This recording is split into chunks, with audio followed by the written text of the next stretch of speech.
Il a été élu le meilleur footballeur africain du XXe siècle. Roger Milla est une star. Merci Roger Milla d'être avec nous, avec votre fondation Cœur d'Afrique. Vous venez en aide aux enfants, mais vous êtes surtout immensément populaire. Aujourd'hui, comment vous regardez finalement cette carrière qui a été la vôtre ? Mais je la regarde avec beaucoup de satisfaction. Parce que je suis parti de très très très loin pour devenir ce que je suis aujourd'hui.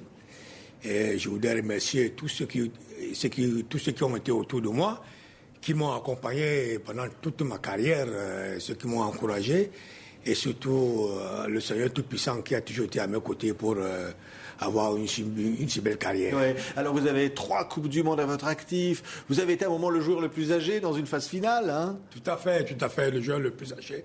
Et le buteur le plus âgé aussi d'une Coupe du Monde. Ouais. Et puis cette danse extraordinaire vers le... D'où ça venait, ça, Roger ? Ben, cette danse n'a pas de nom. Je dirais que la danse, tout simplement, s'appelle la Milla. Ouais. Vous savez, c'est l'inspiration du Seigneur. Elle est arrivée comme ça lorsque j'ai marqué mon premier but.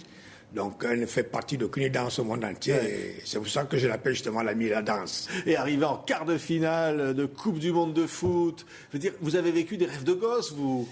Oui. Tout à fait mes rêves de gosse, parce que, vous savez, lorsqu'on entendait parler de Pelé, lorsque moi je regardais les images de Johan Cruyff, parce que j'étais vraiment son idole, et je me disais un jour que pourquoi n'est pas aussi arrivé à ce niveau, pourquoi ne pas faire comme ils ont fait tout ce qu'ils ont fait pour leur pays. Et je pense qu'aujourd'hui, mon pays peut être fier, tous les Camerounais et Camerounais peuvent être fiers d'avoir eu, comment dirais-je, un Camerounais qui est arrivé à ce niveau et surtout qui a fait connaître le Cameroun dans le monde entier. Eh ben, le Cameroun vous aime, mais pas seulement d'ailleurs, le Cameroun. Vous êtes d'ailleurs ambassadeur du Cameroun, hein, aujourd'hui. Oui, vous êtes fier de votre pays. Ah, très fier de ce que le Cameroun a aujourd'hui, très fier de ce que le Cameroun fait. Et nous continuons toujours à travailler parce que nous ne sommes pas encore arrivés au top sommet des pays. Mais nous avons un chef de l'État qui fait tout pour que le Cameroun atteigne ce niveau. Et vous avez un peuple qui est prêt, qui accompagne notre chef d'État pour que le Cameroun atteigne ce niveau. 2 fois Ballon d'Or, Roger Milla. Les jeunes aujourd'hui, c'est un exemple. Il y a vraiment une nation de foot, une nation de sportifs au Cameroun. Pas seulement une nation de foot, mais c'est une nation sportive. Parce qu'à part le football, nous avons le handball, le basket, le volleyball, le judo, la boxe, le cyclisme, tout marche très bien au Cameroun. Et c'est vrai que les autres disciplines manquent de moyens. Vous savez, c'est le football, c'est le sport roi dans le monde entier. Mais les autres disciplines manquent de moyens. Mais je pense que nous nous battons pour que ces disciplines puissent quand même aussi faire connaître le Cameroun dans le monde entier. Alors, quand je disais, vous vous battez évidemment, il y a cette fondation Cœur d'Afrique, fondation Roger Milla, dont on va voir d'ailleurs l'adresse s'afficher à l'écran. C'est très important pour vous de venir en aide pour ces enfants des rues, pour ces pauvres. Oui, c'est important parce que, étant déjà père d'enfant, et moi-même j'ai été enfant, j'étais enfant d'une famille vraiment aisée. Et lorsque je vois que mes parents ont souffert pour que je sois ce que je suis aujourd'hui avec mes sœurs et frères, c'est tout à fait normal que je puisse aider les autres familles. Et c'est ce que j'ai fait depuis 5 ans que j'ai créé ma fondation. Je me bats au Cameroun pour aider tous ces enfants. Et bientôt, d'ailleurs, cette fondation fera le tour aussi, que ce soit dans les 2 Congos, au Gabon, pour aider d'autres enfants. Et vous êtes aussi ambassadeur de ONU-SIDA, c'est-à-dire la lutte contre le sida, ça compte aussi. Tout à fait. Depuis 2001, j'ai été fait par les Nations Unies ambassadeur de l'ONU-SIDA. J'ai quand même sillonné quelques pays pour sensibiliser la population. Je pense que dans les pays où je suis passé, ça fait ses effets. Je le fais aussi au Cameroun, dans mon propre pays. Je pense que les choses commencent à aller de mieux en mieux au Cameroun en ce qui concerne le sida. Et alors, évidemment, aujourd'hui, le foot a changé par rapport à ce que vous avez connu, vous, Roger Milla. C'est devenu un peu le règne de l'argent, c'est devenu un peu tout ça. C'est vrai qu'il a beaucoup changé aujourd'hui, parce qu'à notre époque, on n'avait pas de manager. Par exemple, moi, j'ai jamais eu de manager quand je suis arrivé en France. Les médias parlaient moins de football. Il n'y avait pas assez d'argent dans le football.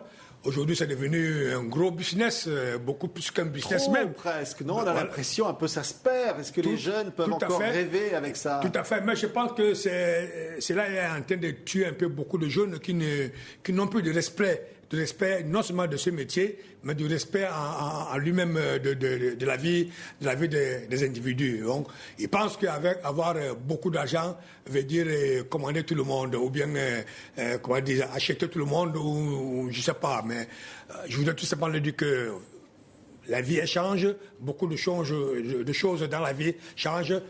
Il faut faire attention à tout ce qu'ils font, surtout être humble dans la vie pour qu'eux-mêmes déjà soient, comment dirais-je, mieux connus dans le monde entier. Oui, vous, la première fois, vous avez tapé dans un ballon, vous, Roger Milla, le plus grand joueur africain du XXe siècle. C'était quand? C'était où? Vous vous rappelez? Nous avons eu la chance parce que lorsqu'on allait à l'école, on avait des championnats scolaires et puis des championnats de quartier. C'est là où nous avons commencé à taper le ballon étant tout petit. Et les ballons qu'on tapait, c'était des citrons. Des citrons où on attachait un tissu, on attachait bien, on jouait avec. Et après, on prenait des fois des oranges, on attachait, on jouait avec. Donc tout ce qu'on trouvait qui avait la forme ronde, on utilisait pour jouer au ballon. Et puis on a réussi avec cela à jouer dans le championnat scolaire qu'il y avait au Cameroun.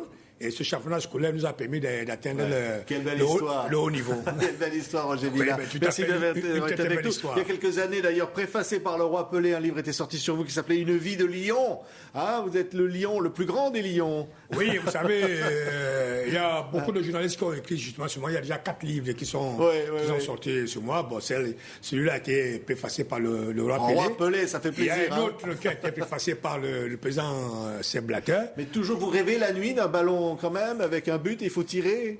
Ça vous revient quand même? Je disais que je tenais à remercier d'ailleurs ces deux personnes parce que ce qu'ils font pour le football, c'est extraordinaire. Ouais. C'est vrai que la nuit, quand on dort, on pense toujours qu'on est jeune pour jouer au football, mais les années pesant, on est un peu attaché à cela, mais normal. Merci Roger Milla. Merci Roger Milla d'avoir été l'invité un peu exceptionnel aujourd'hui de TV5 Monde pour vous saluer. C'est moi qui vous remercie.